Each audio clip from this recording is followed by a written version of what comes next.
Yo, what is up guys? My name is Patrick, host of EDH Brutality, and welcome back to another video here on the channel. Do you enjoy the game of Magic the Gathering, but hate the length of the games and can't seem to sit still? Well, you're in luck, because we have the deck that solves just that.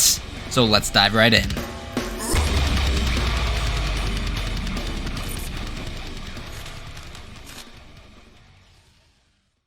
Welcome back, folks. Welcome back to the channel. Thank you for dropping by. And as always, before we jump right in today's video, timestamps as well as a link to the deck list showcased in today's episode will be linked down in the description below for you to check out. So without further ado, let's jump right into today's commander. Released in June of 1995, Skeleton Ship made its debut in the set known as Ice Age. Ice Age. And then for those that don't know, Skeleton Ship is a 0/3 legendary skeleton creature for 3 colors, 1 blue, and 1 black. So you're getting a Dimir commander here that reads, at any time, if you control no islands, bury Skeleton Ship. Tap Skeleton Ship and put a -1/-1 counter on target creature. However, before jumping into the premise of the deck and wasting any more time, let's discuss whether this deck is for you. So, you will enjoy this deck if you want to play a unique commander, you enjoy looping combos, you don't mind slower games, and you enjoy assembling some Rube Goldberg machine to crank out some sort of win. However, you will dislike this deck if you do not like combos, you don't like to untap or retap your permanents multiple times per turn, and of course the most important one, if you play to win. Now don't get me wrong, this deck can win, however we do have fun in mind. It is a very important factor of this deck. So if you're looking strictly to pub stomp your opponents, there are better commanders and more efficient cards out there to do so. However, if this does sound like a deck for you, how about you stay tuned, because we have a very exciting brew that we're going to showcase right now. So you're probably wondering what the premise of the deck is. Essentially, our game plan is to take our Skeleton Ship and its obscure ability of putting -1/-1 counters on target creatures, and we want to tap and untap it repeatedly. That's right, we are playing Twiddle Tribal. Nice. And to accomplish this, we have a very aggressive package of 23 cards in this deck that are meant for nothing other than untapping our permanents. To kick things off, we have our creatures who will untap our permanents in this deck. And now all of these creatures will have a slight variation of the same ability, so we will be clumping them together. Starting things off, we have a Fetal Alchemist, Clever Conjurer, Fate Stitcher, Kelpie Guide, Norits, Puppeteer, Tidal Force, Tide Force Elemental, and Vizier of Tumbling Sands. Now, once again, all of these effects are generally the same, especially with the permanents and instant and sorcery spells that we'll be showing very shortly. So if you would like to pause the video or go back at any point in time, no offense taken. For further redundancy, we've got 2 great cantrips included in this deck, starting with Refocus that says, untap target creature, draw a card, as well as Cerulean Wisp that says target creature becomes blue until end of turn, untap that creature, and draw a card. These will allow us to untap the creature, obviously, and dig deeper in our deck so we can find more synergies to untap our Skeleton Ship and our various other permanents that will allow us to tap or untap select permanents. For artifacts allowing untaps, we've got Magerite Stone, Patriarch Seal, and my personal favorite, 1000-Year Elixir. 1000-Year Elixir is a great and an auto-clued in this deck, as our permanents typically want to be tapped the moment they come into play. So this will get rid of all that pesky summoning sickness when it comes to tapping our permanents with an activated ability. And last but not least, the final part of this section is our enchantment-based untappers, starting with Second Wind, which is an enchant creature, and we can either tap Second Wind to untap or tap the enchanted creature. We've got Hemon's Aura, just pay 1 blue to untap enchanted creature, and Freed from the Real to pay 1 blue to either tap or untap enchanted creature. All these enchantments are combo enabling machines. But most of all, we cannot forget about my favorite enchantment that does the untapping heavy lifting for us, which is called Intruder Alarm. For 2 colors and 1 blue, this enchantment reads, creatures do not untap during the controller's untap phases. Whenever any creature comes into play, untap all creatures. So just picture this. We have all of our various untappers on board that we already covered in this section, paired with our skeleton ship. Let's say our opponent has a big bad creature we don't want on board. Well, we tap the skeleton ship to put a -1/-1 counter on that creature. And then we'll tap, let's say, our Fetal Alchemist to untap our skeleton ship. And then we will tap our skeleton ship again to put another -1/-1 counter on that big bad creature. It's getting smaller. And let's say we have another untapper like Clever Conjurer, where we're going to tap the Clever Conjurer to untap our skeleton ship. And then naturally, we're still going to put a -1/-1 counter on that big bad creature that is still continuously getting smaller. And we're going to continue to do this process as many times as we have untappers. And hey, if someone plays a creature spell at any point in the game, we're just going to untap everything and repeat the process. And of course, it's all thanks to the cream de la cream, Intruder Alarm. Thank you very much. You are a combo machine. Now, of course, with all of these untapped shenanigans going on, there's got to be another way in which we can capitalize on our skeleton ship's -1/-1 counter synergy. And we're going to do just that by equipping him with none other than Illusionist Bracers. For 2 colorless, this artifact equipment reads: whenever an ability of an equipped creature is activated, if it isn't a mana ability, copy that ability. You may choose new targets for the copy, essentially turning our skeleton ship into a fully loaded galleon, firing -1/-1 counters at 2 target creatures or perhaps the same creature. And if we want to ensure death, obviously we're going to be playing cards such as Crumbling Ashes for 1 colorless and 1 black. This enchantment reads: at the beginning of your upkeep, destroy target creature with a -1/-1 counter, ensuring any creature with a counter on it will die on our upkeep as long as we want it to die. And of course, we can't just let it die and lose those counters, so we're going to have a Blowfly Infestation in the deck that reads: whenever a creature is put into the graveyard from play, if it had a -1/-1 counter on it, put a -1/-1 counter on another target creature. And what that's going to do is it's going to allow our -1/-1 counters that we put on creatures previously to stay on the board as long as we have creatures to barrage them with. However, what is a cannon barrage without the ability to reload and to fire again, ensuring our victory? So to do this and reload our cannons and to fire away, we're going to equip our skeleton ship with a Thornbite Staff. We aren't going to care about any of the text on this card other than the quotation that says, whenever a creature is put into a graveyard from play, untap this creature, ensuring our skeleton ship can still dish out its -1/-1 counters as long as it kills a single creature. But what happens if our skeleton ship just can't seem to make it on the table or get its -1/-1 counter synergy going? Well, let's talk about the crew of gunners on board. Our ship consists of 6 creatures, starting with Prodigal Sorcerer, or better known as Tim. That just reads: tap to do 1 damage to any target, followed by his brothers, the Rootwater Hunter, Sugata Firewalker, Thornwind Fairies, and Zurin Spellcaster that all do the same thing. We can tap them to deal 1 damage to any target. And of course, not to mention our heavy gunner on board, Ravika Wizard Savants, for 2 colors and 2 blue. We can tap him to do 2 damage to target creature or player. However, unfortunately, he does not untap during our next untap phase. But luckily for us, with all of our untappers in the deck, this shouldn't be an issue. And just like that, with 6 cannons firing, it's not too far-fetched to eliminate a single player with enough pingers, not to be confused with swingers. But sometimes 6 gunners are not enough, so we need to recruit new members to our crew. We're on a pirate ship after all, and if we don't have crew to maintain the ship, then we aren't going to make it out on the high seas. So to recruit our opponent's creatures to our ship and join our rank and file, we are going to play cards such as Charisma. For 3 blue, this enchant creature reads: whenever enchanted creature deals damage to a creature, you control that creature as long as Charisma remains in play. So we're going to want to attach Charisma to one of our pingers, whether it's Tim, Rootwater, Ravika, Sagatsa, Thornwind, or Zurin Spellcaster. And whenever we ping an opponent's creature with the Charisma attached to it, we will gain control of that creature. A very similar ability, once again, is Will Breaker for 3 colors and 2 blue. This human wizard reads: whenever a creature an opponent controls becomes a target of a spell or an ability you control, gain control of that creature for as long as you control Will Breaker. Now, these are both great ways to recruit new members to our ship. However, they are both temporary. Simply, if we lose the Charisma or the Will Breaker, any new hand on deck that we recruit will simply walk off. Maybe another crew paid them more. They're gone. So we need a more permanent solution to this problem. So we're going to include both Necroskitter and Grave Betrayal in this deck.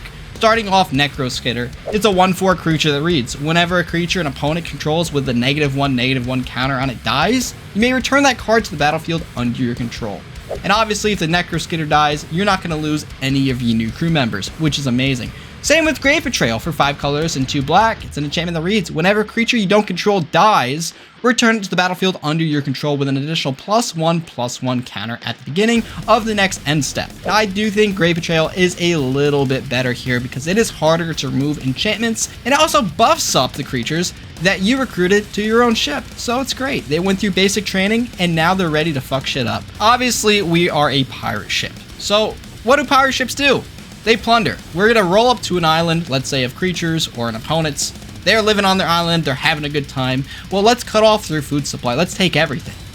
And we're going to make them nice and weak with effects like Turn to Frog. For 1 colorless and 1 blue. It's an instant speed. Target creature loses all abilities and becomes a 1/1 blue frog until end of turn. You know, we have a lot of effects like this, like Polymorphous Jess. It says until end of turn, each creature target player control loses all abilities and becomes a blue frog with a base power toughness 1/1. We have other cards like Mash Diminish, Sudden Spoiling, and even Videlkin Humiliator, all doing similar if not the same effects.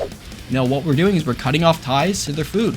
We're making them small, and then we're going in for the kill with one of our gunners, or even our skeleton ship with that -1/-1 counter synergy as mentioned throughout the video. And let's say we really want to make sure a creature is dead. Let's just sail by on our ship, and let's drop the whole damn anchor on that thing. That's right, we're going to play Dismiss into Dream, because we're going to dismiss that whole creature as an entire threat. For 6 colorless and 1 blue, this enchantment reads, each creature your opponents control is an illusion in addition to its other types and has, in quotation, when this creature becomes a target of a spell or ability, sacrifice it. And what's beautiful about this card is we can target with our gunners, or our pingers I should say, we can target with the skeleton ship, or we can even target it with one of our vast untappers, even our artifacts where it says untap target creature. And that controller will have to sacrifice it thanks to the Dismiss into Dream. Beautiful deck, and it does some beautiful things, but I recommend to play Matt because you're going to be untapping a lot, and yeah, I feel bad for your cards if you don't have a playmat, let alone sleeves. They aren't gonna last long. just like your friends after, oh god. Now, of course, none of this will matter without proper ramp. So that's exactly what we're gonna do. We're gonna plunder our opponents, and we're gonna profit. So, for mana rocks, we've got Arcane Signet, Commander Sphere, Dimir Signet, Soul Ring, and Talisman of Dominance, all providing mana and color fixing, which is great since it's a 2-color deck. We also have Paradise Mantle, which is absolutely phenomenal when paired with our untappers. Let's say we tap a creature to generate a mana, and we take one of our other creatures, such as Fate Stitcher, to untap that creature, and just tap it again for another mana. We can do similar things. Let's say we have a Clever Conjure on board paired with a Lotus Veil. Let's say it's turn 4. On turn 4, players usually only have access to 4 mana, right? Well, let's say we have that Lotus Veil out with a few other lands. Forget the other lands. Lotus Veil alone, we can tap Lotus Veil for 3 mana, and then we can tap our Clever Conjure to untap Lotus Veil, and then we can tap the Lotus Veil again, so we have 6 mana on turn 4, just from one land. And that's only if we have one untapper. So it's a really cool interaction, which the deck can essentially turn into a ramp deck. Another great interaction for ramp is Arcanus the Omnipotent for 3 colorless and 3 blue. This 3/4 wizard legend reads, tap and draw 3 cards. And with our various untapping shenanigans in this deck, it's not too hard to untap this guy and draw a shit ton of cards. And if we want to ramp even harder, let's pair that with a Scare Tiller to cheat our permanents into play. For 4 colorless mana, this artifact creature Scarecrow reads, whenever Scare Tiller comes tapped, choose one. You may put a land card from your hand onto the battlefield tapped, or you can put a target land from your graveyard onto the battlefield tapped. So the goal is to draw many cards through Arcanus, and then to shit out all those lands with the Scare Tiller. And let's say we want to do the same with other permanents. Well, we can do it with the Arbiter of the Ideal. For 4 colors and 2 blue, this Sphinx reads, whenever Arbiter Ideal becomes untapped, reveal the top card of your library. If it's an artifact, creature, or land card, you may put it onto the battlefield with a manifestation counter on it. That permanent is an enchantment in addition to its other types. And once again, with all the untapped shenanigans, it's not too hard to tap and untap this thing repeatedly. In this deck, I'll tell you, if you get any one of these abilities online, it ramps like there's no tomorrow. And if we're this serious about finding one of these ramping machines, we gotta equip this deck with card draw. So we're gonna have Mystic Remora in here, Phyrexian Arena, Read the Bones, Rhystic Study, Windfall, and even Follow Sage because it, well, can pair with tap and untap shenanigans to draw most of your deck. I mean, heck, we even have lands that will tap our creatures for mana because we want our creatures to be tapped. This deck is so stupid. It's so much fun. Now, it should be noted that this deck can combo fairly easily just to its nature of tapping and untapping with all the shenanigans. For example, if we plug our deck list into Find My Combo, I think we got like 19 infinite combos in this deck. And they all work and function just fine. If you're interested in seeing all the combos and how they work, I highly recommend visiting this deck list down in the description below, copying it and plugging it into Find My Combo. Because one thing's for sure is I'm not going to be explaining every single combo on this list. I'm just going to be showing you how easy it is to combo off. For example, we have our Fatal Alchemist paired with an Illusionist Bracers. Well, Fatal Alchemist can tap to untap a target artifact or creature, including himself. And with Illusionist Bracers, it can copy this ability. So we're going to take the first move and untap our own Fatal Alchemist with the copy targeting another permanent. Well, if that permanent is equipped with something like Paradise Mantle, we can tap it in response to generate 1 mana of any color, and then since the Alchemist will untap himself, we can do this any number of times for infinite mana. If let's say we don't want to make infinite mana, we can target Arcanus the Omnipotent for infinite card draw, or at least card draw until the cards in our deck run out. And if we have infinite cards in hand and infinite mana, then we can cast infinite spells. And it just gets out of hand from there. Especially since a Fatal Alchemist isn't the only creature that can pull off shenanigans like this. For example, our commander, Skeleton Ship, the one that can put a -1/-1 counter on a target creature. If this is paired with a Nest of Scarabs, a 2 colors and 1 black enchantment that reads, whenever you put 1 or more -1/-1 counters on a creature, create that many 1/1 black insect creature tokens. You've already created a recipe for disaster. Because if we throw an Intruder Alarm into the mix, well, we put a -1/-1 counter on an opponent's or even our own creature, and we create an insect. What this will do is it will allow for us to untap and do it again, which will allow us to put -1/-1 counters on everybody's creatures until everything on the board is dead, and I'll just leave the rest up to imagination. And with all that said, we have to talk about how this deck wins, because there are 3 routes we can take. I wanna win! Win number 1. Through our various untappers and tappers, we flood the board with -1/-1 counters or our pingers, and we either ping someone to death or we take all of their creatures through our control effects in full swing at them. Win number 2, Revel in Riches. This 4 colors and 1 black enchantment reads, at the beginning of your upkeep, if you control 10 or more treasures, you win the game. And how do we get treasures? Well, in the first part, just read the card. It says whenever a creature an opponent controls dies, create a colorless treasure artifact token. And this is not a hard thing to do, especially with our commander giving -1/-1 counters, all of our pingers, our various ways to untap things. And let's be honest, if you're running a pirate ship as your commander, what kind of pirates do not have treasures involved? That's all I'm saying. Good Wincon. And last but not least for Wincon number 3. What's an EDH Brutality deck or video without some land destruction? I think it's pretty funny. I mean, you don't need to include this. But let's start things off with Urborg Tomb of Yawgmoth. Pretty explanatory. Every land is a swamp in addition to its land types. And if you're really looking for this card, it's not hard to find. We've got various tutors in this deck, as well as lands with transmute ability, so it's quite easy to find. So let's say we've got Urborg Tomb of Yawgmoth on board, paired with a Cormus spell. For 4 colors, mana this artifact reads, treat all swamps in play as 1/1 creatures. Now they can be enchanted, killed, and so forth. And they can be tapped either for mana or to attack. Now, you know what's great about every land being a swamp and every land being a 1/1? Well, they're prime targets for Skeleton Ship. So you can just mass board wipe their lands, all your opponent's lands, especially with your untappers. And if this is paired with Revel in Riches, let's say there's no creatures in play, well, too bad. Now all their lands are creatures, you're gonna make a lot of treasures. I wouldn't recommend playing this combo, obviously, unless you have Revel in Riches out and you're prepared to win, because that's gonna be fucking painful. So bad. I really gotta stop with the land destruction Wincons, guys. I'm so sorry. No, I'm not sorry. Who am I kidding? But yeah, that's gonna do it for the skeleton ship. Once again, link to the Mox field, the full deck list will be down in the description below. And as always, if you want to stay tuned for more feature videos here in the channel, make sure you like, subscribe, and hit that notification bell down in the bottom right hand corner of your screen. So with that, my name is Patrick, host of EDH Brutality. I thank you for watching. I hope you enjoyed. And I'll see you in the next video. Peace out, guys.